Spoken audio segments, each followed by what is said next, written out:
दोस्तों आज के वीडियो में हम कोटक महिंद्रा बैंक से ऑनलाइन घर बैठे लोन अप्लाई करना और उस लोन अमाउंट को बैंक अकाउंट में ट्रांसफर करने तक का कंप्लीट प्रोसेस आपको दिखाएंगे। दोस्तों कोटक महिंद्रा बैंक इंडिया की लार्जेस्ट बैंक है और इस बैंक अकाउंट में आप घर बैठे अपना जीरो बैलेंस अकाउंट ओपन कर पाते हो और उसी के लिए ये बैंक जानी जाती है। लेकिन अब आप इस बैंक से घर बैठे पर्सनल लोन भी अप्लाई कर पाओगे। तो आज के वीडियो में दोस्तों मैं आपको प्रॉपर जानकारी दूंगा कि आप कैसे घर बैठे ऑनलाइन कोटक महिंद्रा बैंक से पर्सनल लोन अप्लाई कर सकते हो और उसे अपने बैंक अकाउंट में ट्रांसफर कर सकते हो। तो अगर आप भी कोटक महिंद्रा बैंक से लोन अप्लाई करने की सोच रहे हो तो ये वीडियो शुरू से लेकर अंत तक जरूर देख लो। मैं गारंटी देता हूँ कि इस टॉपिक के ऊपर आपको और कोई वीडियो देखने की जरूरत नहीं पड़ेगी। और दोस्तों अगर आपको ये वीडियो ज़रा सा भी इन्फॉर्मेटिव लगे तो एक लाइक जरूर कर देना और अगर आप हमारे चैनल पर नहीं हो तो सब्सक्राइब जरूर कर लेना, क्योंकि हम इसी तरीके की वीडियो इस चैनल पर लाते रहते हैं। तो चले दोस्तों चलते हैं स्क्रीन पर और आपको सारा प्रोसेस लाइव प्रूफ दिखाते हैं। तो दोस्तों अगर आप भी कोटक महिंद्रा बैंक से पर्सनल लोन अप्लाई करना चाहते हो अपने घर बैठे ऑनलाइन, तो आपको डिस्क्रिप्शन में एक लिंक मिल जाएगी, वहां पर क्लिक करोगे तो आपके सामने कुछ इस तरीके से इंटरफेस आएगा। अब यहाँ से ही दोस्तों आप लोन के लिए अप्लाई कर सकते हो। लोन अप्लाई करने से पहले यहाँ पर आपको बहुत सारे इसका इंस्ट्रक्शन मिलेगा। सबसे पहले आपको ईएमआई कैलकुलेट करने का ऑप्शन मिलेगा। नीचे इस लोन के सारे फीचर एंड बेनिफिट मिलेंगे। यहाँ पर दोस्तों आपको एलिजिबिलिटी क्राइटेरिया क्या लगेगा वो मिलेगा, इंटरेस्ट रेट कितना लगाया जाएगा, डॉक्यूमेंट क्या क्या लगाया जाएगा, वो सारा कुछ नीचे यहाँ पर बताया हुआ है। आप चाहे तो पढ़ सकते हो। मैं यहाँ पर दोस्तों आपको डायरेक्ट लोन अप्लाई करने का प्रोसेस ही बताऊंगा, अदरवाइज ये वीडियो थोड़ा लंबा हो जाएगा। तो यहाँ पर दोस्तों लोन अप्लाई करने के लिए ऊपर यहाँ पर आपको एक ऑप्शन मिलेगा अप्लाई नाउ, तो सिंपल हमें उस पर क्लिक करना है। जैसे उस पर क्लिक करेंगे तो हमारे सामने अगला पेज ओपन होगा, जिसमें यहाँ पर हमारे सामने एक पॉपअप विंडो आएगा, तो उसे हमें हटा देना है। अब इस पेज में यहाँ पर हमें ये पूछ रहे हैं कि क्या आप ऑलरेडी कोटक महिंद्रा बैंक के कस्टमर हो, यानी कि इसका कहने का मतलब है कि क्या आपके पास कोटक महिंद्रा बैंक का अकाउंट है। अगर है तो यहाँ पर यस करना है, अदरवाइज नो करना है। तो मेरे पास तो कोटक महिंद्रा बैंक का अकाउंट है तो हम यहाँ पर यस करेंगे। अगर आपके पास कोटक महिंद्रा बैंक का अकाउंट नहीं है तो भी आप लोन ले सकते हो, लेकिन उस कैटेगरी में आपको सिर्फ बिजनेस लोन ही मिलेगी, पर्सनल लोन नहीं ले सकोगे। तो पर्सनल लोन लेने के लिए आपके पास कोटक महिंद्रा बैंक का अकाउंट होना जरूरी है। अगर आप कोटक महिंद्रा बैंक में अपना जीरो बैलेंस अकाउंट ओपन करना चाहते हो तो वो भी आप घर बैठे कर सकते हो। उसके ऊपर मैंने ऑलरेडी वीडियो बनाया हुआ है, तो वो वीडियो की लिंक आपको डिस्क्रिप्शन में मिल जाएगी। वहाँ पर क्लिक करके आप यहाँ पर 5 मिनट में अपना अकाउंट क्रिएट कर सकते हो। ठीक है, तो हमारा अकाउंट दोस्तों इस बैंक में है तो हम यहाँ पर यस करेंगे तो हमारे सामने नेक्स्ट पेज ओपन होगा। अब यहाँ पर दोस्तों हमें अपना रजिस्टर्ड मोबाइल नंबर एंटर करना है जो हमारे कोटक महिंद्रा बैंक में रजिस्टर हो। उसके बाद यहाँ पर डेट ऑफ बर्थ एंटर करना है। डेट ऑफ बर्थ ना देना चाहे तो यहाँ पर योर में लिखा है कि CRN नंबर भी हम दे सकते हैं। उसके बाद यहाँ पर हम नेक्स्ट करेंगे तो हमारे सामने अगला पेज ओपन होगा, जिसमें ऊपर यहाँ पर 3 स्टेप बताए हुए हैं कि यहाँ पर आप इजी 3 स्टेप में लोन ले सकते हो।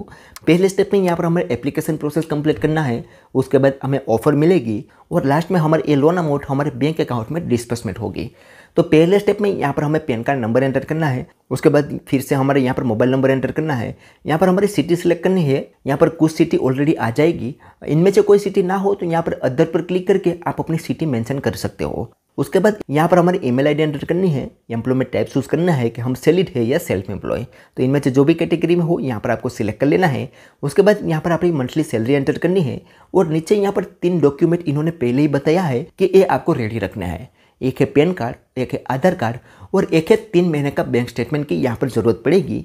तो ये तीनों चीज़ आपके पास रेडी होनी चाहिए। ठीक है, तो ये सारी डिटेल फिल करने के बाद नीचे यहाँ पर एक ऑप्शन मिलेगा वेरीफाई विथ OTP, तो सिंपल हमें उस पर क्लिक करना है। तो हमने यहाँ पर जो मोबाइल नंबर दिया उस पर एक OTP सेंड किया जाएगा, वो यहाँ पर हमें एंटर करना है। उसके बाद एक टर्म्स एंड कंडीशन वाले बॉक्स पर टिक करके कंटिन्यू पर क्लिक कर देना है। जैसे यहाँ पर हम कंटिन्यू करेंगे तो हमारे सामने नेक्स्ट पेज ओपन होगा, जिसमें हमें यहाँ पर हमारा एड्रेस कन्फर्म करना है। अब एड्रेस कंफर्म करने के लिए यहाँ पर इन्होंने पहले बताया है कि क्या आपके आधार कार्ड में जो एड्रेस है उसी एड्रेस पर आप रहते हो, यानी कि आपका आधार कार्ड का एड्रेस और आपका करंट एड्रेस दोनों सेम है। अगर है तो यहाँ पर आपको यस करना होगा। यस करके आपको यहाँ पर आधार कार्ड की डिटेल देनी होगी। अगर आपका आधार कार्ड वाला एड्रेस और आपका करंट एड्रेस दोनों अलग अलग है तो यहाँ पर आपको नो करके अपना करंट एड्रेस देना होगा। तो हमारे आधार कार्ड वाले एड्रेस पर ही हम रहते हैं तो हम यहाँ पर यस करेंगे। उसके बाद यहाँ पर हमारा आधार कार्ड नंबर एंटर करेंगे और कंटिन्यू पर क्लिक करेंगे। तो हमारे आधार कार्ड में जो मोबाइल नंबर लिंक होगा उस पर एक OTP सेंड किया जाएगा, वो यहाँ पर हम एंटर करेंगे और वेरीफाई पर क्लिक करेंगे। जैसे OTP हम वेरीफाई कर लेंगे तो एक कंपनी वाले हमारे आधार कार्ड में जो एड्रेस है वो ऑटोमेटिक से उठा लेंगे और यहाँ पर हमारे सामने आ जाएगा। उसे हमें एक बार अच्छे से देख लेना है और यहाँ पर हमें सिंपली कंटिन्यू पर क्लिक कर देना है। जैसे कंटिन्यू करेंगे तो हमारे सामने नेक्स्ट पेज ओपन होगा, जिसमें हमें एम्प्लॉयमेंट की डिटेल देनी है। एम्प्लॉयमेंट डिटेल में यहाँ पर हमारा एम्प्लॉयर नाम एंटर करना है, यानी कि हमारा कंपनी का नाम एंटर करना है कि हम कौन सी कंपनी में वर्क कर रहे हैं। उसके बाद यहाँ पर हमारी ईमेल आईडी एंटर करनी है, हमारी सैलरी बैंक अकाउंट नाम एंटर करना है और उसके बाद यहाँ पर हमें सिंपली कंटिन्यू पर क्लिक कर देना है। जैसे कंटिन्यू करेंगे तो अब यहाँ पर हमारी ऑफर चेक होगी, यहाँ पर हमारा एलिजिबिलिटी क्राइटेरिया, सिबिल स्कोर वगैरह चेक होगा और अगर हमारे लिए कोई ऑफर होगी तो यहाँ पर हमें तुरंत ही बता दी जाएगी। तो यहाँ पर हमें थोड़ी देर वेट करना है और थोड़ी देर बाद दोस्तों यहाँ पर आप लाइव प्रूफ देख सकते हो, हमें यहाँ पर पूरे 3 लाख रुपये की ऑफर मिली है, जिसमें यहाँ पर आप देखोगे तो हमें यहाँ पर 3 लाख रुपए की ऑफर मिल चुकी है। यहाँ पर हमारी लोन को हम कम या ज़्यादा भी कर सकते हैं। यहाँ पर हम मिनिमम 50,000 रुपये की लोन ले सकते हैं और मैक्सिमम हम यहाँ से 3 लाख रुपये की लोन ले सकते हैं। टेन्यूर हमें 72 महीने का मिला है। अगर हम ये 3 लाख रुपये की लोन 72 महीने के लिए लेते हैं तो हर मंथ हमें 8,106 रुपया रीपेमेंट करना होगा और 13.39% इंटरेस्ट पर हमें ये लोन मिली हुई है। ठीक है, तो इस तरीके से दोस्तों अगर आप एलिजिबल होगे तो आपको तुरंत ही एक ऑफर मिल जाएगी। अब ये ऑफर मिलने के बाद यहाँ पर आपको अपनी लोन अमाउंट और टेन्योर चूज कर लेना है और यहाँ पर सिंपली प्रोसीड पर क्लिक कर देना है। जैसे प्रोसीड करोगे तो आपके सामने नेक्स्ट पेज ओपन होगा।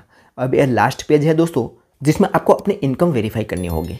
अब यहाँ पर इनकम वेरीफाई के लिए 2 ऑप्शन मिलेंगे। यहाँ पर पहला है OTP बेसिस, यानी कि यहाँ पर आप OTP के थ्रू भी अपने इनकम वेरीफाई करवा सकते हो। उसके लिए आपके बैंक अकाउंट में जो मोबाइल नंबर लिंक होगा उस पर एक OTP आएगा, वो यहाँ पर आपको सिर्फ एंटर करना है और ये बैंक वाले आपका OTP के थ्रू आपका बैंक वेरीफाई कर लेंगे। और दूसरा है नेट बैंकिंग के जरिए। आपके पास नेट बैंकिंग है तो आप नेट बैंकिंग के जरिए भी अपना बैंक स्टेटमेंट यहाँ पर अपलोड करवा के अपनी इनकम वेरीफाई करवा सकते हो। तो आप इनमें से कोई भी मेथड से आपका इनकम वेरीफाई करवा सकते हो। उसके बाद इनकम वेरीफाई होने के बाद यहाँ पर थैंक यू लिखा हुआ मैसेज आ जाएगा। अब हमारी सारी डिटेल दोस्तों यहाँ पर सबमिट हो जाएगी। अब फिर से दोस्तों ये बैंक वाले आपकी सारी डिटेल चेक करेंगे और कभी कभी हो सकता है कि आपके डिटेल में कुछ गड़बड़ी हो, यानी कि कुछ डिटेल कम हो, तो एक कंपनी वाले आपको कॉल भी कर सकता है। अब डिटेल ऐड होने के बाद यहाँ पर विदिन 24 आवर्स का समय लगता है आपकी डिटेल वेरीफाई होने में। अगर डिटेल वेरीफाई हो जाती है तो आपको यहाँ पर नोटिफिकेशन मिल जाता है।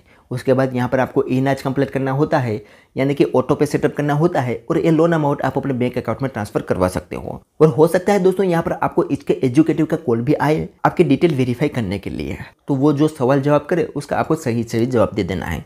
उसके बाद आगे आपको क्या क्या स्टेप कंप्लीट करना होगा वो आपको वही बता देगा। ठीक है, तो इस तरीके से दोस्तों आप घर बैठे कोटक महिंद्रा बैंक में ऑनलाइन लोन अप्लाई कर सकते हो। यहाँ पर दोस्तों मैंने आपको A to Z प्रोसेस बता दिया है। तो चलिए दोस्तों आज के वीडियो में बस इतना ही। उम्मीद करते हैं कि आपको ये वीडियो पसंद आई होगी। अगर वीडियो पसंद आई हो तो like, share, comment and subscribe करना ना भूले। तो चलिए दोस्तों मिलते हैं कोई ऐसी नेक्स्ट वीडियो के साथ, तब तक के लिए गुड बाय।